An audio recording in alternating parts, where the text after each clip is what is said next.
नमस्कार, जय हिंद, जय भारत। और आज फिर एक मुद्दे को लेकर मैं आप सबके बीच में आया हूं। और ये मुद्दा कोई नॉर्मल नहीं है, मुद्दा बहुत बड़ा है। तो विनोद इंडिया संस्थक में आप सभी दर्शकों का हार्दिक स्वागत है, चाहने वाले और नहीं चाहने वाले। तो चलिए मुद्दे की बात करते हैं। मुद्दा यह है कि हमारे देश के जो रेसलर विनेश फोगाट, बबीता फोगाट जो रेसलर है, आज वो कई दिनों से धरने पर बैठे हुए हैं। और किसके खिलाफ बैठे हैं? बृजभूषण के खिलाफ, बृजभूषण सिंह के खिलाफ। मैं डायरेक्टली आप क्यों नहीं लगा रहा हूँ, उसका रीज़न ये है कि मैं ही नहीं, बहुत सारे ऐसे लोग हैं जो आप नहीं लगाएंगे, क्योंकि आपके लायक काम किए नहीं हैं। क्यों नहीं किए हैं, पहले वो क्लिप थोड़ा सा हम दिखाना चाहेंगे। जैसे आपने जो थंबनेल पढ़ा, बृजभूषण डर गए, अपने डर को खुद ही बयां किया। तो इस चीज़ को आप सुन लीजिए और विनेश फोगाट का भी सुन लीजिए, फिर उसके बाद हम लोग बात करते हैं। एक कविता मुझे इस समय याद आ रही है, और कविता ये है, जिस दिन जीवन के हानि लाभ पर उतरूंगा,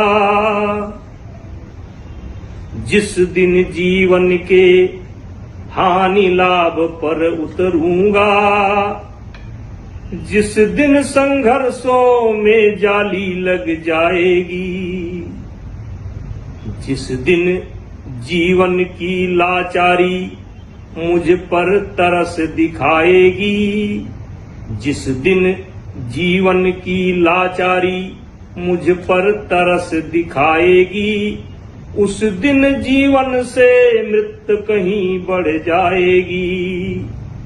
मित्रों, जिस दिन मैं अपने जीवन की समीक्षा करूंगा, क्या खोया क्या पाया,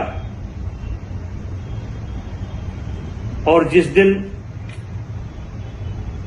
मैं महसूस करूंगा कि मेरे संघर्ष करने की क्षमता अब समाप्त हो गई है, जिस दिन मैं महसूस करूंगा मैं लाचार हूं, मैं बेचारा हूं, ऐसी जिंदगी जीना मैं पसंद नहीं करूंगा, और चाहूंगा ऐसी जिंदगी जीने के पहले कि मृत्यु मेरे करीब आ जाए। देखिए, कमेटी के बारे में ज़्यादा कुछ तो मैं नहीं बता सकती, क्योंकि कमेटी के मेंबर होने के नाते बहुत सारी चीज़ें कमेटी के अंदर ही सीमित होती हैं, और एक दायरा, कानून का एक दायरा होता है, उस कानून के दायरे से हम बाहर नहीं जा सकते। लेकिन मैं इतना कहूँगी कि जब मैं रिपोर्ट पढ़ रही थी तो हालांकि मैंने एक दो इशू मैंने उस पर मतलब उठाए, और उन इशू के ऊपर उन्होंने दरकिनार करते हुए उन्होंने फैसले लिए। और जब रिपोर्ट को मैंने थोड़ा सा ही मैंने पढ़ा था, यहाँ तक कि पूरी रिपोर्ट भी नहीं पढ़ने दिया गया, थोड़ी रिपोर्ट मैंने पढ़ी थी, उसके बाद सडनली एक अधिकारी ने मेरे हाथ से रिपोर्ट छीन ली।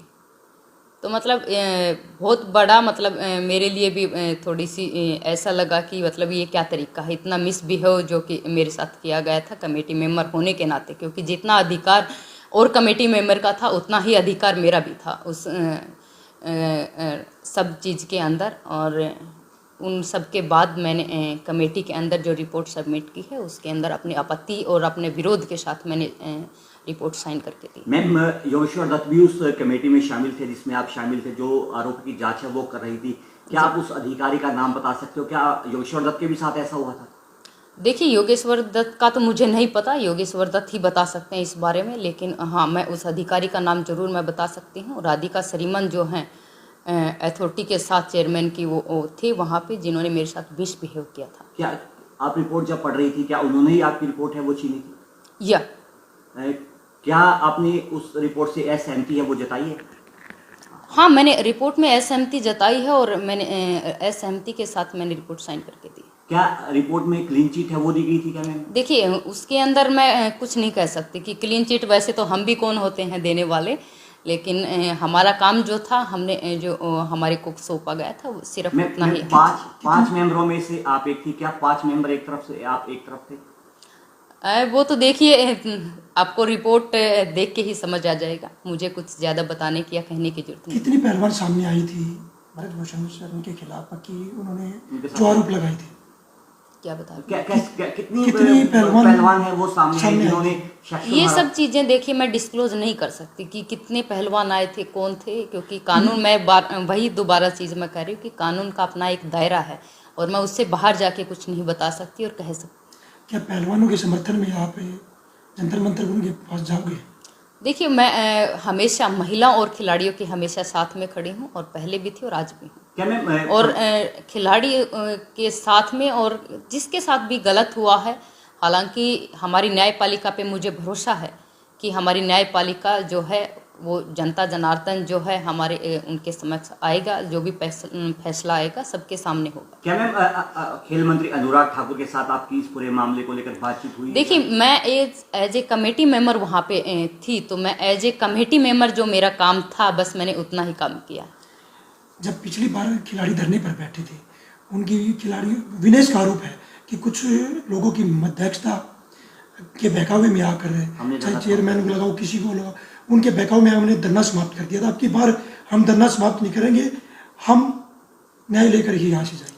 बिल्कुल उनका अधिकार है, खिलाड़ियों का अपना अधिकार है और अपने अधिकार के लिए वो लड़ रहे हैं, वो लड़ें तो उनका अधिकार को कोई नहीं छीन सकता, न मैं छीन सकती न कोई और छीन सकता। बबीता जी, आपकी विनेश से बात हुई हो कि हम दोबारा धरने पर जा रहे हैं, हमें न्याय नहीं नहीं, मिला? इस बारे में मेरी कोई बातचीत नहीं हुई थी और मुझे भी न्यूज़ के थ्रू ही मुझे पता चला था कि ऐसा ऐसा हो गया है और ऐसा। इस धरने को लेकर आपका अगला स्टैंड क्या रहने वाला है? देखिए मैं स्टैंड, मेरा जो काम था उतना मैंने किया है।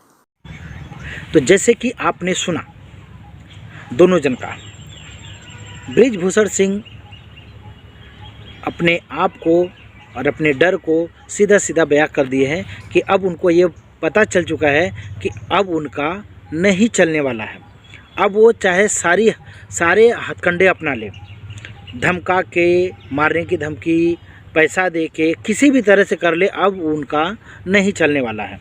जब तक चला तो चला, क्योंकि पाप का घड़ा जब तक नहीं भरता है तब तक चलता है, लेकिन जब पाप का घड़ा भर जाता है तो वो बाहर ही नहीं गिरता है, तब आदमी की कहानी अब समाप्त होने लगती है।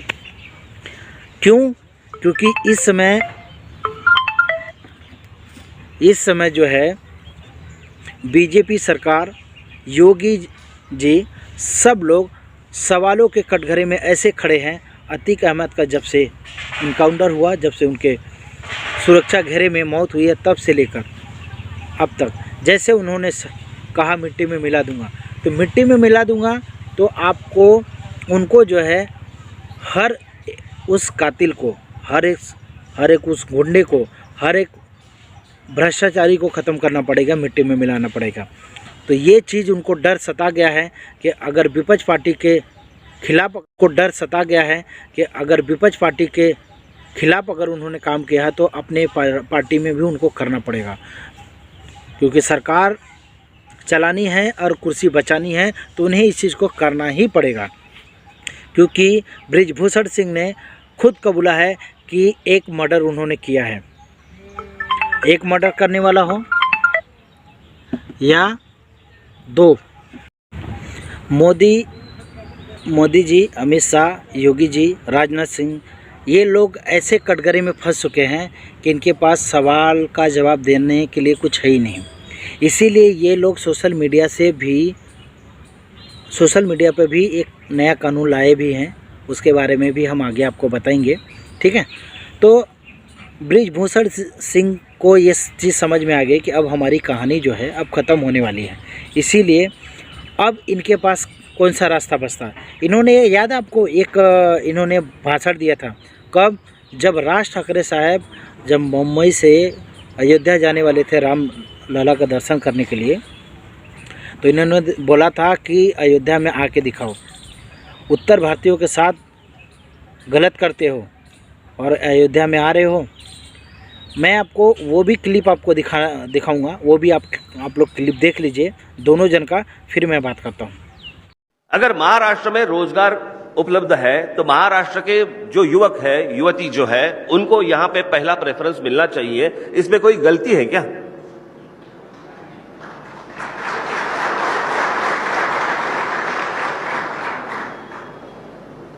कल अगर उत्तर प्रदेश में इंडस्ट्री जाती है, उद्योग आते हैं, तो पहला प्रेफरेंस उत्तर प्रदेश के लोगों को मिलना चाहिए, वहां के युवाओं को मिलना चाहिए। अगर बिहार में इंडस्ट्री जाती है तो पहला प्रेफरेंस उनको मिलना चाहिए। इसमें गलत क्या है?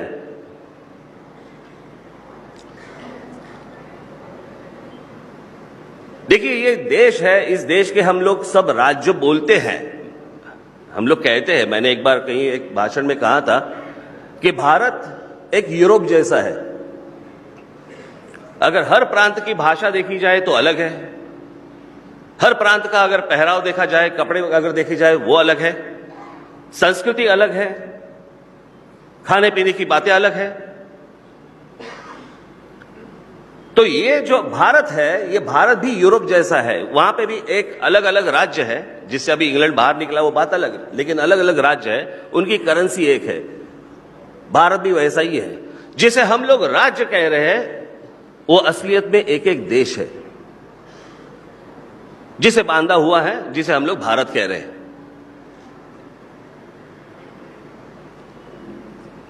पहली गलती तो वहां पे है जहां पे उत्तर प्रदेश के राजनेता जो है वो आपके यहां पे उद्योग ना ला सके। बिहार के जो राजनेता है वो वहां पे उद्योग ना ला सके। अगर ठीक से हम लोग सोचे तो देखिए कि भारत के जितने भी प्रधानमंत्री हुए हैं उसमें से कम 70 से 80% प्रधानमंत्री उत्तर प्रदेश से है। पंडित जवाहरलाल नेहरू कॉन्स्टिट्यूंसी उनकी उत्तर प्रदेश, लाल बहादुर शास्त्री उत्तर प्रदेश, इंदिरा जी उत्तर प्रदेश, राजीव गांधी उत्तर प्रदेश, सोनिया गांधी उत्तर प्रदेश, राहुल गांधी उत्तर प्रदेश, अटल बिहारी वाजपेयी उत्तर प्रदेश, वीपी सिंह उत्तर प्रदेश, अटल बिहारी वाजपेयी उत्तर प्रदेश और नरेंद्र मोदी।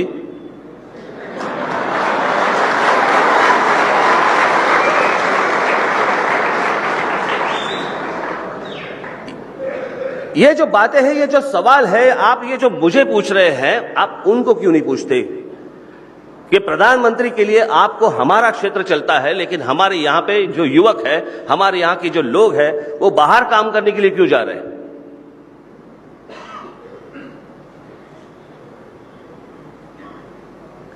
इसका किसी के पास जवाब नहीं है। तो आपने बृजभूषण सिंह का भाषण सुना और राज ठाकरे साहब का भी सुना। महाराष्ट्र की एक ऐसी धरती है जो उत्तर प्रदेश और बिहार के कितने लाखों लोगों को रोजगार दे रखा है, कितने लाखों लोगों का परिवार पल रहा है, कितने लाखों लोग अपने सपने को साकार कर रहे हैं, एक्टिंग में भी कर रहे हैं, नेता, अभिनेता, बिल्डर, बिजनेसमैन, नौकरी, ड्राइवरिंग, ट्रांसपोर्ट से लेके हर क्षेत्र में अपना अपना जगह बनाए हैं और कमा रहे हैं, अपना परिवार चला रहे हैं, घर मकान बना रहे हैं। और कितने ऐसे लोग हैं, सबसे ज़्यादा अगर आप देखने जाओगे तो ठाकुर ब्राह्मण लोग जितने भी लोग हैं, महाराष्ट्र से पैसा कमाकर यूपी में ले जाके, बिहार में ले जाके अपना घर मकान बना रहे हैं। सारा चीज़ यहाँ से कमा के ले और यहीं के खिलाफ बात करते हैं। ये कहाँ का न्याय है? ये कहाँ की बातें हैं? अगर राज ठाकरे साहब अगर यहाँ पे अगर बोलते हैं और कहते हैं तो गलत नहीं करते हैं, मैं गलत नहीं मानता इसी को। अगर आपके अंदर में वो चीज़ें हैं, आपको लगता है कि गलत कर रहे हैं, तो आप क्यों नहीं उत्तर प्रदेश में, बिहार में आप लोग क्यों नहीं रोज़गार पैदा कर रहे हैं? क्यों नहीं लोगों को महाराष्ट्र से, गुजरात से, कर्नाटका से, केरल से क्यों नहीं लोगों को बुला के रोज़गार दे रहे हो? वो देने की तो हिम्मत नहीं है, औकात नहीं है आपके अंदर में, आपके अंदर में दम नहीं है। लेकिन जो सच बोलेगा, जो खिलाफ खड़ा होगा, उसे मरवा देने का काम करोगे, उसे धमकी देने का काम करोगे, उसके घर वालों को धमकाओगे। इसके अलावा है क्या आपके अंदर में? यही करते आए हो, यही कर करके आपने अपनी छवि बनाई है, खड़ा किया था, सोचा था कि हमारा लाइफ टाइम तक चलेगा, लेकिन नहीं। सबका समय बदलता है, सबका समय आता है। ये तो देखो, प्रकृति का ऐसा नियम है, प्रकृति ने ही हमें सब कुछ दिया है और प्रकृति खुद समय के साथ परिवर्तन करता है। उसी तरह इंसान को भी समय के साथ परिवर्तन करना चाहिए, लेकिन इंसान के अंदर में एक घमंड, अहंकार जो आता है वो बदलता नहीं है। उसको लगता है कि दुनिया मेरे मुट्ठी में है और मैं ही राजा हूँ और मैं ही सब कुछ करूँगा, लेकिन ऐसा नहीं है। राजा की कहानी अब ख़त्म है, प्रजा ही राजा है। प्रजा चाहेगी तो वही होगा। और विनेश फोगाट, बबीता फोगाट, जो भी रेसलर हैं उनको इंसाफ मिलना चाहिए। मेरी सरकार से भी मांग है और प्रशासन से भी मांग है और हमारे देश की जनता से भी मांग है कि उनका सपोर्ट किया जाए और उनके तकलीफ़ों को, जैसे इन लोगों ने शोषण किया, इन सभी लोगों को सज़ा भी होनी चाहिए, कड़ी से कड़ी सज़ा।